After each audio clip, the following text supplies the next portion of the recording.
Bonjour, merci de nous retrouver sur le plateau de la matinale, une matinale qui commence avec un léger retard. La faute aux intempéries en Israël, l'État entier est bloqué. Vous le voyez sur ces images de fortes inondations. La majorité des routes et des autoroutes qui ont donc été interdites à l'accès. On le prend avec la bonne humeur en Israël, on a besoin d'eau. Et au programme ce matin, la grande histoire qui rencontre la petite histoire. C'est Sam Ben-Chetrit qui viendra nous parler des naufragés du bateau Egoz. Il y a 52 ans tout juste, 44 juifs marocains embarquaient à bord d'un navire pour se rendre en terre promise. Et de cette fameuse terre d'Israël tant idéalisée, eh bien ils ne verront rien. Le bateau fait naufrage et seuls 22 corps sont retrouvés. On en parlera donc plus en détail avec Sam Ben-Chetrit. En deuxième partie d'émission, c'est Johanna Seba qui vient nous parler de la tournée de Lord of the Dance en Israël. Un peu d'Irlande en Terre Sainte, de quoi éveiller nos sens en ce début de matinée assez pluvieux. Mais on laisse tout de suite la parole à Elsa pour les titres. Bonjour Elsa. Bonjour Nathalie, bonjour à toutes et à tous. On commence ce matin avec Israël et les élections législatives. Yarimovic et Lapid parlent d'une Livni désespérée. Les deux chefs de parti accusent Tzipi Livni d'avoir dénaturé les conclusions de leur réunion. Les trois personnalités politiques s'étaient rencontrées afin d'établir une possible coopération entre leurs partis respectifs. Réunion qui n'a apparemment pas porté ses fruits. Tzipi Livni a choisi de présenter une version erronée des conclusions. Il est évident que cette invitation était totalement intéressée. Fin de citation. En Syrie, les combats se poursuivent. Au lendemain du discours d'Assad, les réactions internationales sont unanimes. La France parle de déni de réalité. Seul pays à encore soutenir le régime syrien, l'Iran. L'émissaire Lakhdar Brahimi, envoyé par l'ONU, doit d'ailleurs rencontrer ce mercredi le ministre iranien des Affaires étrangères, Ali Akbar Salehi. On passe à présent à la Bulgarie. Une responsable de l'enquête de l'attentat anti-israélien a été relevée de ses fonctions. Stanelia Karadjova, chef du service régional des investigations à Burgas, aurait révélé des informations sensibles à la presse, notamment sur le développement de l'enquête. Je vous rappelle que cet attentat qui avait eu lieu le 18 juillet dernier avait tué 6 personnes, dont 5 Israéliens. Rien ne prouve que je suis anti-israélien, c'est ce qu'a affirmé Chuck Hagel à la presse américaine. L'ancien sénateur républicain vient tout juste d'être nommé à la tête du Pentagone par le président Obama. Il s'est défendu en expliquant que ses positions sur la politique étrangère avaient été complètement déformées et a réaffirmé son soutien total à Israël. On termine avec du sport. L'Argentin Messi a été nommé Ballon d'Or pour la 4e fois. C'est une première dans l'histoire du football. L'attaquant du FC Barcelone réalise donc un nouveau record en dépassant celui de ses prédécesseurs. Voilà, c'est tout pour ce flash. Retour à vous Nathalie sur le plateau de la matinale. Très bonne matinée à tous. Merci Elsa pour ce point sur les informations. On se tourne vers vous, Sam Ben-Chetrit, bonjour. Bonjour. Merci de nous avoir rejoints ce matin sur ce plateau, sur le plateau de la matinale. Je vais raconter brièvement l'histoire qui fait que vous êtes là aujourd'hui. Le 10 janvier 61, il y a donc 52 ans, plus Exactement. de 52 ans. C'est cette semaine qu'on célèbre les 52 ans de cette histoire. Un bateau appelé Egoz s'embarque pour la 13e fois au départ d'Al Hoceima, au nord du Maroc, vers le port de Gibraltar pour rejoindre Israël. À son bord, 44 Maapilim. Les Maapilim, c'est ceux qu'on appelle les immigrants clandestins qui se sont dirigés vers Israël. Juifs marocains, des hommes, des femmes, des personnes âgées, des enfants, en route donc pour la terre promise. Le bateau échoue avec tous ses passagers. 44 personnes, donc 44 naufragés qui meurent dans ce naufrage. On dénombre seulement 22 corps que l'on a retrouvés. Et puis le reste demeure dans les abîmes. C'est votre histoire, c'est cette histoire que vous êtes venu nous raconter aujourd'hui. Ça y est, vous êtes devenu spécialiste sur ce problème? Non, on attend que vous veniez nous apporter justement vos précisions sur cette histoire. Vous connaissez, vous avez été pétri dans cette histoire-là? L'histoire commence depuis 1980. Je me suis adressé au Premier ministre à l'époque, Menachem Begin, que son âme repose, et je lui ai demandé que le gouvernement israélien déclare que les 44 naufragés de Pisces, aujourd'hui on appelle ça en hébreu Egoz, sont tombés pour la patrie et que la journée de leur mort, ça veut dire le Kaf Gimel Betevet qui coïncide à 10 janvier, sera déclarée une journée pour les mouvements clandestins et l'Aliyah clandestine du Maroc. Et effectivement, d'après la décision 300 du 20 décembre 1980, le gouvernement a pris la décision, comme j'ai bien dit. Et depuis, chaque année, on fait une commémoration à leur mémoire. À leur mémoire, parce que justement votre lutte, elle se divisait en plusieurs étapes. Celle-ci que vous venez de mentionner, voilà. Mais également et surtout le fait de ramener le corps des victimes, les corps en tout cas qui ont été retrouvés, ces 22 corps qu'on citait au préalable, ces 22 corps, les ramener en Israël et les enterrer une nouvelle fois en Israël. C'était ça votre combat. On peut parler de combat, ça a été difficile. Oui, c'est très difficile. En 1983. Justement, 1983, vous en parlez, on vous voit ici sur ces images à l'occasion de votre première visite au cimetière d'Al-Hoceima. Exactement, je me suis arrivé après beaucoup d'étapes et après que j'ai été menacé par la communauté ainsi que par les autorités locales de ne pas y arriver parce que le cimetière d'Al-Hoceima a été caractérisé comme un lieu armé et que l'accès est interdit. N'empêche, je suis arrivé. Quand je suis arrivé, j'ai posé le premier fleur, la première bougie, et j'ai fait la Ashkaba. Et tout de suite, Nathalie, j'ai perdu ma conscience. Je me suis réveillé et ça m'a sorti de ma bouche le proverbe en hébreu, le paragraphe en hébreu, Vayashba Yosef it bnei Israël lemor. Pakod ifkod Elokim itchem ve'alitem et atzmotai mize imachim. En réalité, vous avez fait la promesse que Joseph avait demandé, c'est-à-dire de ramener les ossements en terre promise en Israël. Tout de suite après, j'ai pris conscience de ce que je viens de dire promettre. Et j'ai mis mes deux mains sur les tombes en marbre des petits-enfants et j'ai juré de faire tout ce qui est au-delà de mes pouvoirs pour les ramener à Jérusalem vers laquelle ils se sont conduits, ils ont trouvé leur mort. Mais pourquoi c'était tellement difficile? Pourquoi ça a pris autant de temps de les ramener, ces ossements? Rappelons que nous sommes en 61, c'était tout contact avec Israël ou avec le sionisme était un grand menace pour chacun qui puisse avoir un contact avec. Et c'était au moment de nasserisme de Nasser. Et effectivement, il avait l'interdiction totale de s'émigrer en Israël. Et nous disons que ce sont des immigrants clandestins. Bref, après que... Parce que c'est ça, c'est ce que votre expérience, elle nous permet de refaire un point sur cette histoire finalement. On sait que le roi du Maroc, pendant la guerre, on dit de lui qu'il a protégé les Juifs du Maroc, mais les protéger, il voulait qu'ils restent au Maroc et pour cause. Et il participait à la richesse du pays. Il ne voulait pas surpeupler le peuple d'Israël, que nous étions en conflit avec les pays arabes et avec les Palestiniens. Et... En 1983, après 1983, je suis retourné en Israël, j'ai montré les photos et j'ai pris des interviews à la télévision israélienne, dans les journaux. Et après, on m'a fait les familles des naufragés, ils m'ont donné des mandats écrits.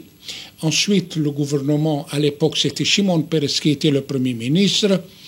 Il m'a dit, tu vas être à la tête de ce qu'on appelle l'opération secrète Ayelet HaShahar. C'était le nom Ayelet secrète et c'était la première fois qu'un homme civil est à la tête d'un groupe du Mossad.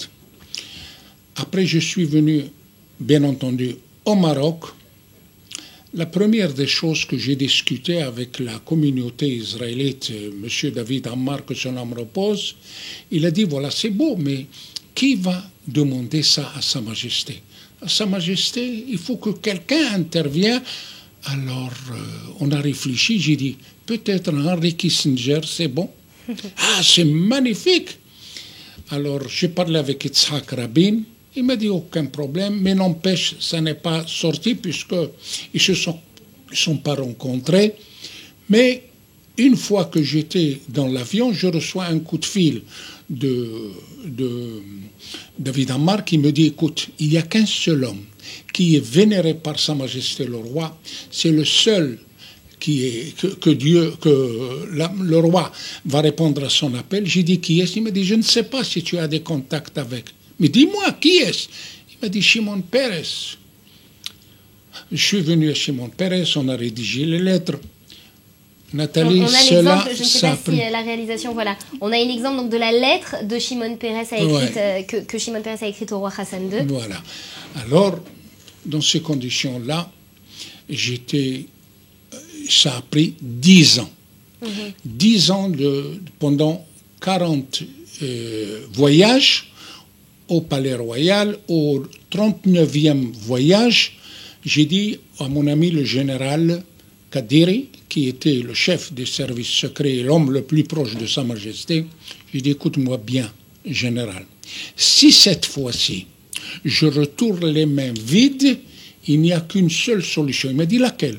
Je démissionne au gouvernement israélien, je démissionne auprès des familles de naufragés, et vous allez subir les conséquences. Il dit, quelles conséquences?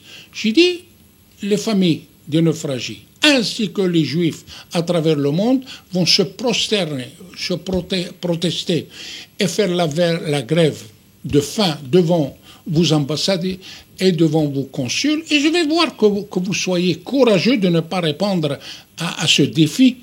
Qu'est-ce que ça veut dire cela? Au moment que les Égyptiens, les Syriens, les Palestiniens, les Jordaniens nous rendent des soldats vivants, vous, des ossements, depuis déjà une génération, vous faites un problème. Il m'a dit, donne-moi 24 heures. Après, j'ai été convoqué, c'est Sa Majesté. Sa Majesté m'a dit, écoute, nous allons répondre favorablement à la requête de Yitzhak Rabin, mais j'ai 2 conditions. Vous savez, Nathalie, quand il m'a dit 2 conditions, j'ai commencé à trembler et grelotter. Comment? Après 10 ans, après 39 voyages, on me dit qu'il a des conditions. J'ai dit, lesquelles? Il me dit, la première, toutes les dépenses concernant l'arrivée de la délégation d'Israël, leur séjour au Maroc, les caisses, leur transport de Al-Hoceima à Loud, tout cela soit sur mon compte personnel. Je veux cette mitzvah.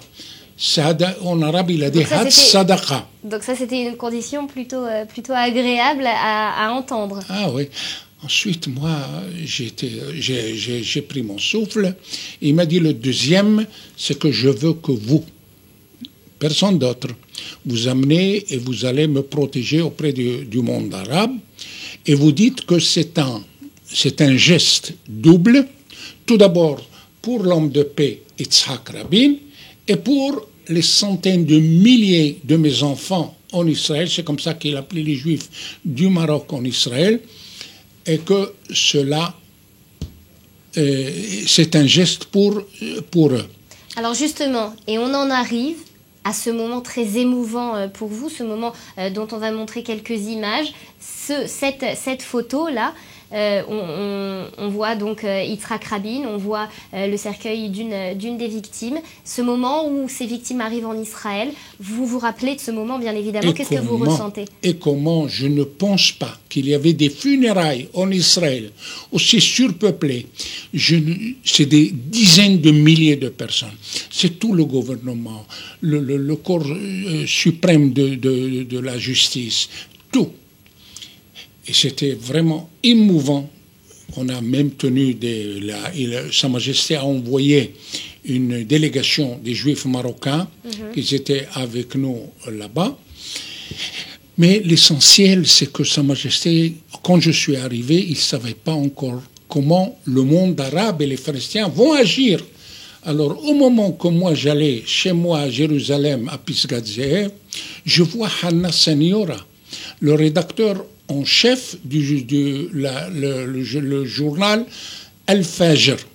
Je lui dis, Hanna, voilà la lettre en hébreu et en français que je remets à Sa Majesté, la lettre de remerciement au nom des 3 premiers ministres, Shamir, Peres et Rabin, et au nom des familles, je t'en prie, donne un petit extrait dans ton journal.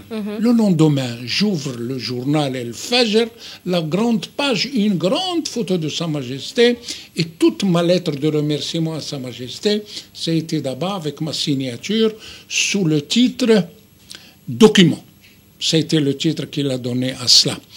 Quand moi j'ai envoyé par fax à mon ami le général Kadiri, il m'a dit que Sa Majesté est très content. Avec ça, il a reçu ce qu'on appelle le kasher du monde arabe. Le sceau de la Majesté, est-ce que vous pouvez dire que cette décennie de négociations, que tout ce que vous avez entrepris, ces allers-retours dont vous nous parliez, est-ce que vous pouvez dire que ça a servi aux relations entre le Maroc et Israël?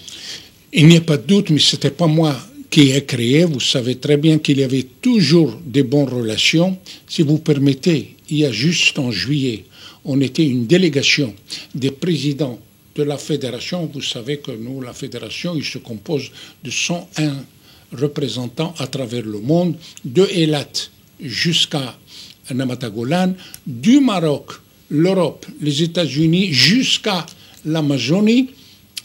Et on signale cette tragédie. Et eux aussi, ils ont fait beaucoup. On a envoyé des dizaines de lettres à Sa Majesté par des gens qui connaissent bien.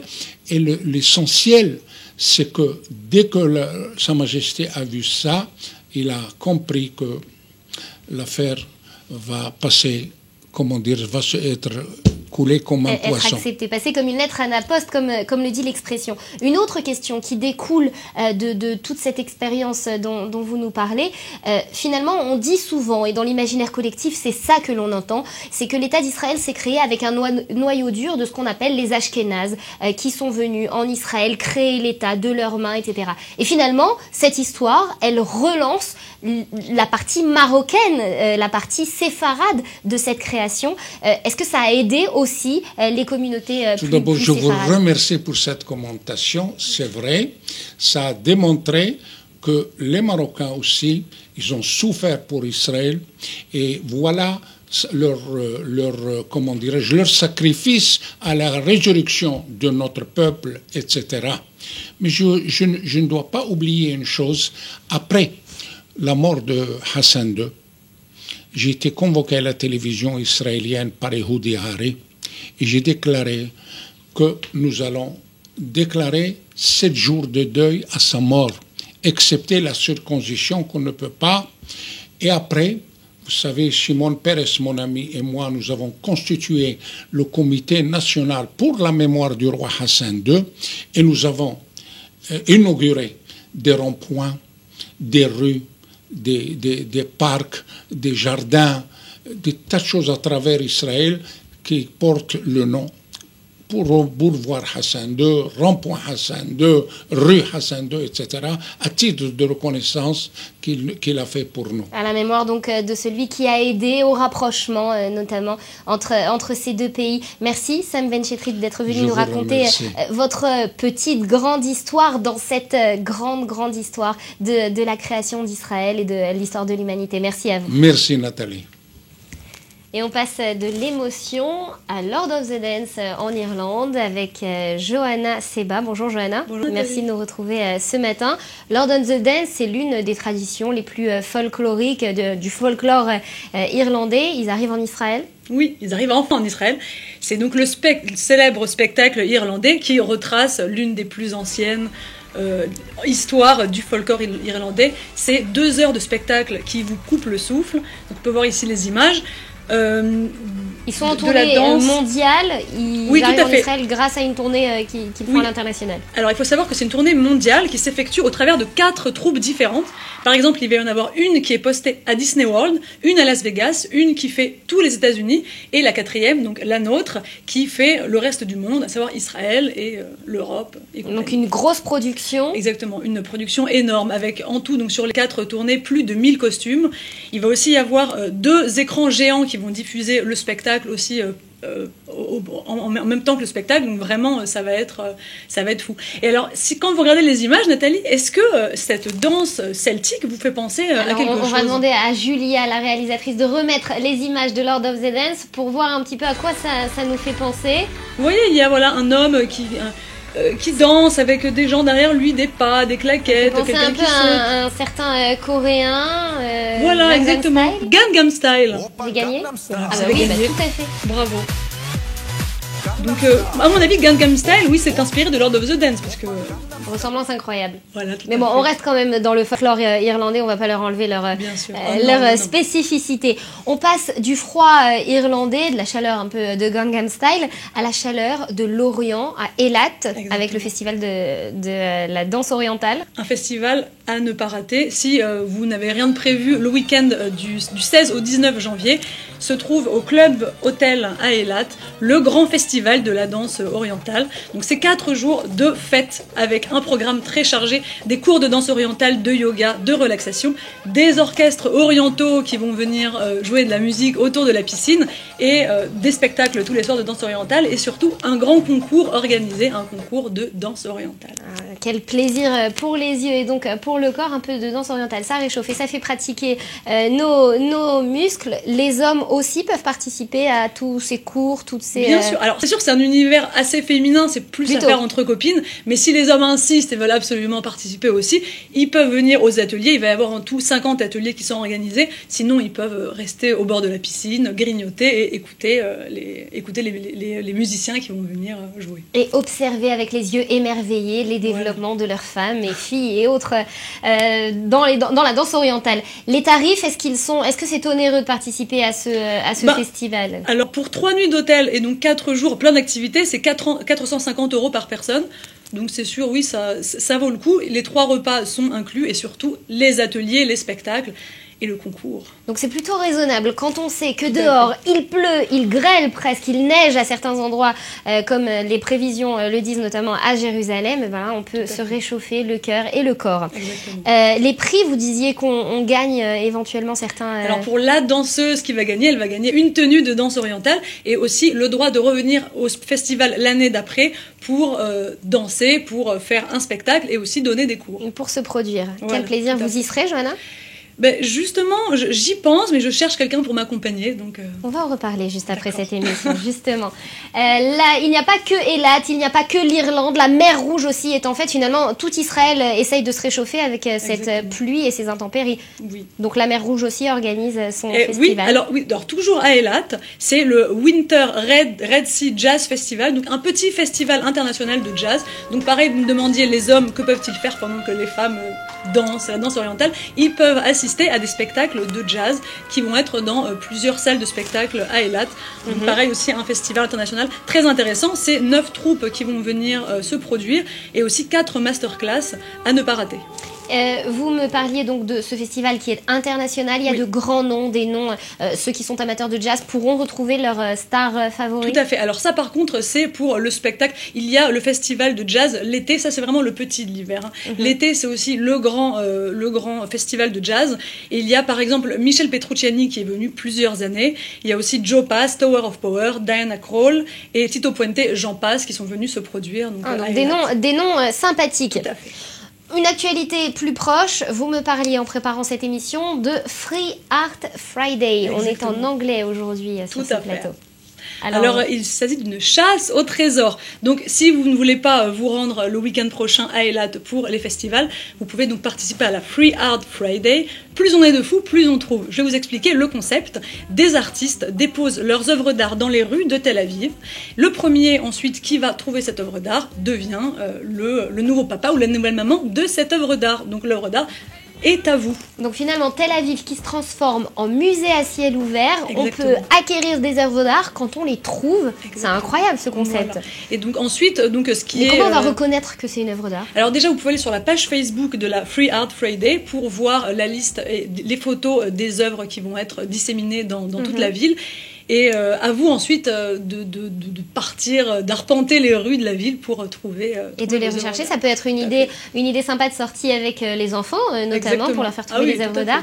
Parmi ceux qui vont cacher leurs œuvres d'art, les disséminer, comme vous le disiez, à travers toute la ville, des grands noms, des noms d'artistes connus qui participent à cette... Il y a des artistes connus, mais ils ne donnent pas leur nom. Généralement, ils utilisent des pseudonymes pour ne pas être reconnus.